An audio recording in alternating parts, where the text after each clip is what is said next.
2. El soporte material de los algoritmos. 2.1. Los precursores. Desde tiempos muy antiguos, los humanos hemos ideado medios para facilitar nuestra relación con los números. Por ejemplo, los incas precolombinos usaban un artilugio formado por cuerdas y nudos, llamado quipu, para registrar y dejar constancia de ciertos números que consideraban importantes. Consistía en una cuerda principal a la que se ataban varias cuerdas secundarias, cada una con nudos de diferentes tipos. La forma de cada nudo en la cuerda auxiliar indicaba el dígito representado y la distancia a la que se encontraba cada nudo o grupo de nudos de la cuerda principal, que representaba el valor relativo: 1, 10, 100.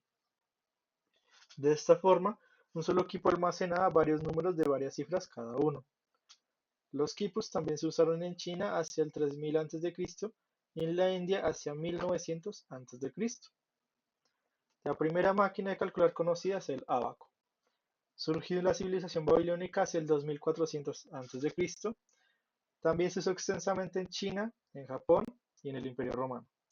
En su versión actual, véase la figura 2.1, un abaco consiste en una tablilla de madera en la que hay dispuestas unas varillas por las que se deslizan varias cuentas de algún material duro. Figura 2.1, vista esquemática de un abaco.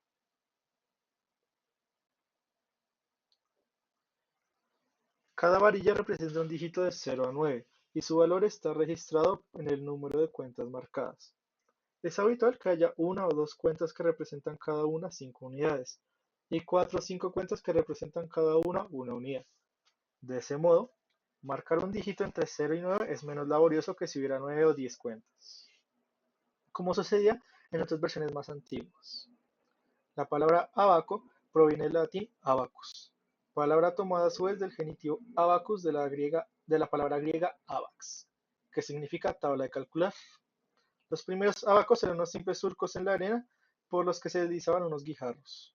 De hecho, se especula con que el origen del nombre está en el otro significado de la palabra abax, tabla cubierta de arena.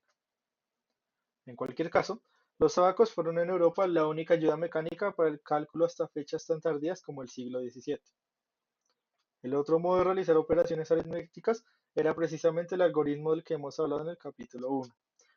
Este fue divulgado por los árabes a partir del siglo XII y se difundió por Europa con notable lentitud, quizás debido a que requería lápiz y papel, unas herramientas al alcance tan solo de las clases acomodadas.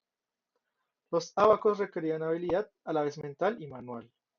Distaban mucho, pues, de ser una herramienta automática para el cálculo. Aun así, la velocidad de los abacistas era proverbial. Ya en el siglo XX, los abacistas japoneses llegaron a competir con éxito con las primeras calculadoras eléctricas de sobremesa fabricadas en Estados Unidos. La primera máquina realmente automática para el cálculo fue construida por Wilhelm Schickard, Alemania, 1592-1635, en 1623, aunque sus diseños permanecieron desconocidos hasta el siglo XX. La máquina era capaz de sumar y restar números decimales de 6 dígitos y fue utilizada para ayudar en la confección de tablas astronómicas. Independientemente, el matemático, físico y filósofo francés Blaise Pascal (1623-1662) construyó una máquina similar en 1642, cuando contaba tan solo 19 años, para ayudar a su padre en la voluminosa contabilidad necesaria para la recaudación de impuestos. Su máquina también sumaba y restaba en el sistema decimal. Si bien la resta era convertida en una suma utilizando la técnica del complemento A9, los dígitos de los sumados se marcaban por medio de unos diales giratorios, véase la figura 2.2, y accionando una palanca se producía la suma, la cual aparecía en unas pequeñas ventanas situadas encima de los diales. Figura 2.2, la máquina de Pascal. Pascal construyó varias de estas máquinas para la venta, pero lamentablemente no tuvo mucho éxito. Las monedas francesas de la época no seguían un sistema decimal, sino uno similar al que los británicos tuvieron hasta bien entrado el siglo XX, en el que una lira se subdividía en 20 chelines y un chelín en 12 peniques. La máquina de Pascal no era suficiente para este tipo de sumas heterogéneas, ya que también se requerían multiplicaciones. Poco después, en 1674, El matemático alemán Gottfried Leibniz (1646-1716) construyó otra máquina mecánica capaz de multiplicar y dividir. Incorporaba un mecanismo, llamado en su honor la rueda de Leibniz, que sobrevivió a todas las calculadoras mecánicas posteriores hasta que éstas desaparecieron hacia los años 70 del siglo XX. 2.2 La primera máquina programable.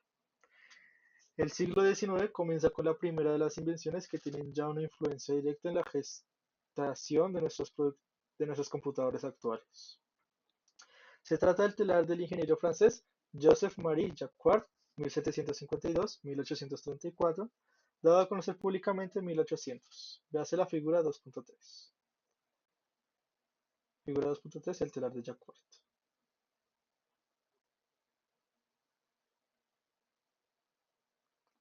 Jacquard diseñó un dispositivo que se podía acoplar a un telar convencional, mediante el cual los hilos de la ordimbre se levantaban automáticamente en una cantidad y orden preestablecido de tal modo que el telar tejía un dibujo determinado.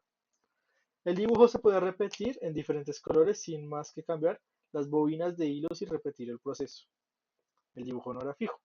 La secuencia de acciones necesarias para realizarlo estaba grabada en una serie de cartones perforados, unidos en forma de cinta, que se hacían pasar por encima de unos sensores mecánicos.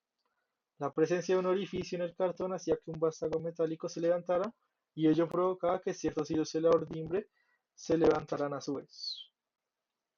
Cambiando las perforaciones de los cartones, se podía tejer diferentes dibujos. Sin estar relacionado a la computación, se trataba del primer concepto de programa que aparecía en la historia.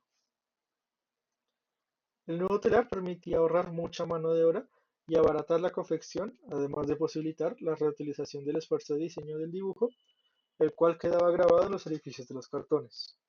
Dichos cartones se podían almacenar para uso posterior y formar con ellos una biblioteca de dibujos. A pesar de la resistencia inicial de los obreros tejedores, el invento se difundió rápidamente por todos los países europeos y supuso una verdadera revolución en la industria textil.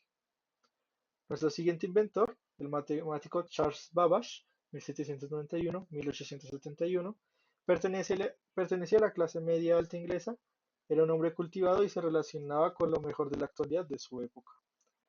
Dickens, Darwin, el duque de Wellington, Fourier y el naturalista Humboldt se encontraban entre sus amistades y contertulios. A través de dichas amistades, conocía muy bien la necesidad de contar con todas las matemáticas fiables en campos tales como la astronomía o la navegación. Lamentablemente, las tablas que se publicaban confeccionadas manualmente estaban plagadas de errores. Ello le condujo al desarrollo de la primera de sus invenciones, la máquina de diferencias.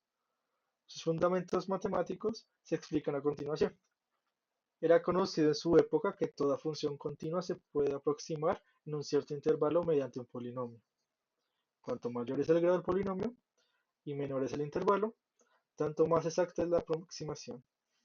Por consiguiente, la confección de tablas de logaritmos o de funciones trigonométricas era fácilmente abordable mediante la evaluación en diferentes puntos del polinomio apropiados. Supongamos ahora el siguiente polinomio de grado 3. P de x es igual a 2x al cubo menos 3x al cuadrado más 1. Haremos el siguiente experimento. Evaluamos el polinomio dando a x sucesivos valores y reflejamos el resultado en una columna. En una segunda columna tabulamos la diferencia entre dos valores consecutivos de la primera, en una tercera, la diferencia entre dos valores consecutivos de la segunda, finalmente en una cuarta, la diferencia entre dos valores consecutivos de la tercera. El resultado del experimento puede verse en la figura 2.4. Figura 2.4. Tabla de diferencias para el polinomio 2x al cubo menos 3x al cuadrado más 1. X sub i es 1, 2, 3, 4, 5, 6 y 7. P de x sub i da 0, 5, 28, 81, 176, 325, 540. Diferencial 1 da 5, 23, 53, 95, 149, 215. El diferencial 2 da 18, 30, 42, 54, 66. Y el diferencial 3 da 12, 12, 12, 12. Como se aprecia, La tercera columna de diferencias tiene un valor constante. Esta propiedad, lejos de ser una casualidad, la cumplen todos los polinomios.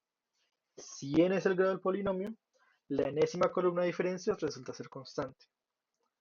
Entonces, basta con conocer los n más 1 primeros valores del polinomio para calcular el resto mediante simples sumas. Supongamos, en la figura 2.4, que quisiéramos calcular p de x para x igual a 8. Bastaría con sumar los cuatro valores que aparecen en la fila 7. 12 más 66, 215 más 540, igual a 78 más 215 más 540, igual a 293 más 540, que es igual a 833. La primera fila 8 quedaría configurada del modo siguiente: 8, 833, 293, 78, 12. Iterando el proceso podemos conocer el valor del p de x para cualquier x. La máquina de diferencias está diseñada para evaluar polinomios de hasta grado 6 y en esencia era una máquina de hacer sumas. Los números se representaban en base 10 y todas las operaciones se realizaban mediante engranajes mecánicos. Babbage comenzó su construcción en 1823 y obtuvo una generosa ayuda de la Armada Británica que se mantuvo durante casi 10 años. Sin embargo, las dificultades tecnológicas y el propio carácter inquieto de Babbage, que le impulsaba a iniciar nuevos diseños sin haber completado los anteriores, hicieron que el proyecto fracasara y que la máquina nunca llegara a completarse. Hay dos pruebas históricas de que sus diseños eran adecuados. La primera, que el ingeniero sueco George Skrutz se interesó por la máquina y con la ayuda de Babbage y del gobierno sueco construyó un prototipo reducido en 1853 que funcionó a plena satisfacción. Incluso ganó un premio en la Exposición Internacional celebrada en París en 1855. La segunda, y ya en la época actual, que IBM construyó uno de sus diseños con una tecnología mecánica y unos materiales mucho mejores que los que estaban accesibles en la época de Babbage. Y también funcionó correctamente. Dicho prototipo se exhibe actualmente en el Museo de la Ciencia de Londres, véase la figura 2.5. Figura 2.5, la máquina de diferencias en el Museo de Ciencias de Londres. La máquina de diferencias está dedicada a un solo algoritmo: la evaluación de polinomios. Aunque era revolucionaria para su época, la siguiente invención de Babbage, la máquina analítica, lo era mucho más. Se trataba del primer computador programable de propósito general. Es preciso advertir que una vez más, esta máquina tampoco llegó a ser completada, y esta vez no hubo ningún ingeniero sueco que quisiera construir el diseño. Seguramente la tecnología de la época no hubiera sido capaz en ningún caso de construir las piezas de la máquina con la tolerancia requerida. Pero de nuevo, la mente cambiante de Babbage fue una contribución inestimable al fracaso del proyecto. Trabajó en ella desde 1833, en que abandonó la construcción de la máquina de diferencias, hasta su muerte en 1871. Privada de toda ayuda oficial, como empleó su propio patrimonio en el proyecto. Murió amargado, compadecido por sus colegas y arruinado. Sin duda, Babbage fue una de esas mentes que vivieron por delante de su época, de aquí sus revolucionarias visiones del futuro. La arquitectura de la máquina no era muy diferente de la de un computador actual. Disponía de una memoria, el almacén, que contenía variables numéricas cuyo valor podía ser leído o modificado, y de una aritmética, el molino, diseñada para llevar a cabo las cuatro operaciones básicas de suma, resta, multiplicación y división. Todo ello mediante engranajes mecánicos y sin ninguna fuente externa de energía. Pero lo más importante era que no estaba dedicada a ningún algoritmo en particular. El algoritmo a ejecutar se le proporcionaba por medio de un programa contenido en una secuencia de tarjetas perforadas. Cada tarjeta indicaba la operación a realizar y necesitaba tres operandos: los dos argumentos y el resultado. Estos consistían en tres direcciones numéricas de la memoria, que asignaban tres variables. Dichos argumentos se suministraban mediante otra colección de tarjetas, sincronizadas con las tarjetas de operación. La máquina debía leer tres tarjetas de operando por cada una de operación. Gracias a la memoria, el resultado de una operación puede ser utilizado como argumento para otra operación posterior.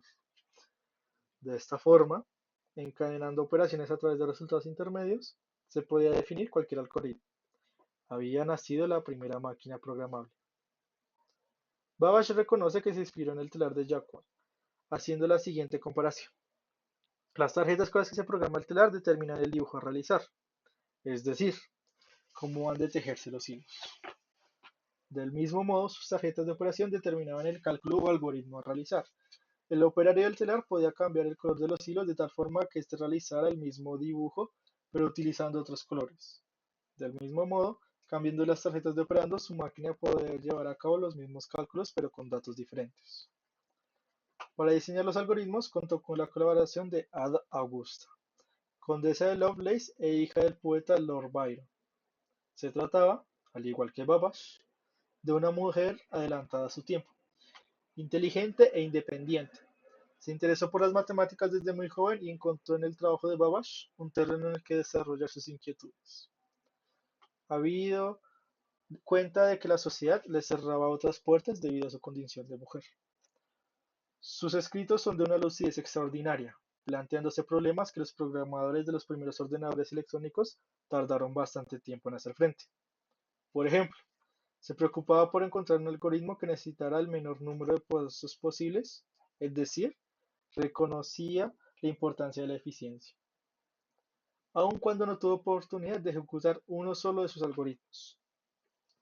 También se planteó la noción de bucle, sugiriendo para ello enlazar la secuencia de tarjetas de forma circular, de tal modo que la máquina repitiera constantemente las mismas instrucciones. Aunque las posiciones de memoria involucradas en cada iteración serían forzosamente las mismas, dado que se trataría de las mismas tarjetas, los datos contenidos en dichas posiciones serían distintos en cada una de las iteraciones. Ada ha sido considerada, con razón, la primera programadora de la historia. En su honor, se dio su nombre a un lenguaje de programación diseñado en los años 1980 y todavía hoy de amplio uso. Véase la sección 7.5.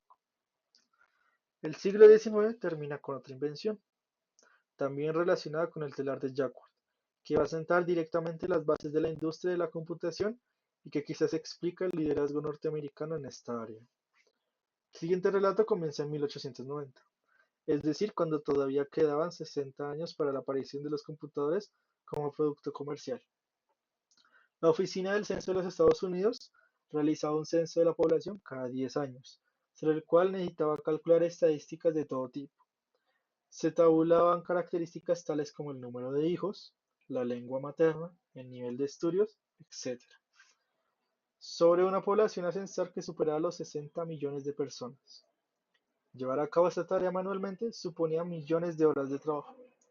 Por encargo de unos jefes directos, el ingeniero de minas y empleado de la oficina, Herman Hollerith, 1860-1929, diseñó y construyó una máquina tabuladora que automatizaba parcialmente el proceso.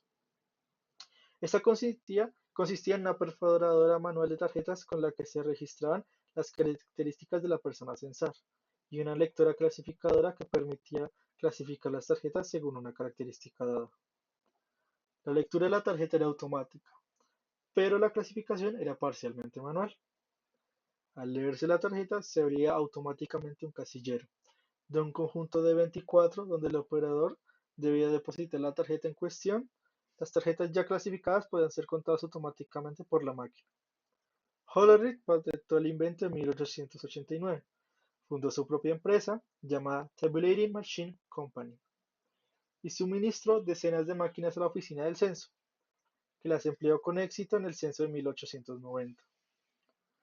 La empresa de Hollerith proporcionó máquinas mejoradas para el siguiente censo, que tuvo lugar en 1900. En esa fecha, la dirección de la oficina cambió y a los nuevos jefes les pareció que la máquina de Hollerith era excesivamente cara. Otro de sus empleados, James Powers, recibió el encargo de desarrollar una máquina mejor y más barata, y fondos para llevarlo a cabo. Powers siguió el mismo camino de Hollerith, diseñó su propia tabuladora, la patentó, fundó una empresa, la Powers Tabulating Machine Company, y vendió sus máquinas a la oficina. Añadió como mejora una perforadora automática de tarjetas. Andando el tiempo y tras diversas fusiones y absorciones, la empresa de Hollerith se convirtió en 1924 en la International Business Machine, la conocida IBM, hoy líder mundial en la industria de computadores. Por su parte, La empresa de Power se convirtió en otra de las grandes empresas del sector, la Sperry Rand Corporation. Hermann Goldstein, uno de los pioneros en la construcción de ordenadores electrónicos, reflexiona del modo siguiente ante estos hechos. Es destacable la característica de nuestro sistema que gran parte de la pujanza de la industria de computación americana sea debido a la generosidad de su gobierno, que permite a sus empleados y contratistas patentar y explotar sus invenciones, realizadas frecuentemente con fondos del propio gobierno. 1. 1. Hermann H. Goldstein, The Computer from Pascal to von Neumann, Princeton University Press, 1993.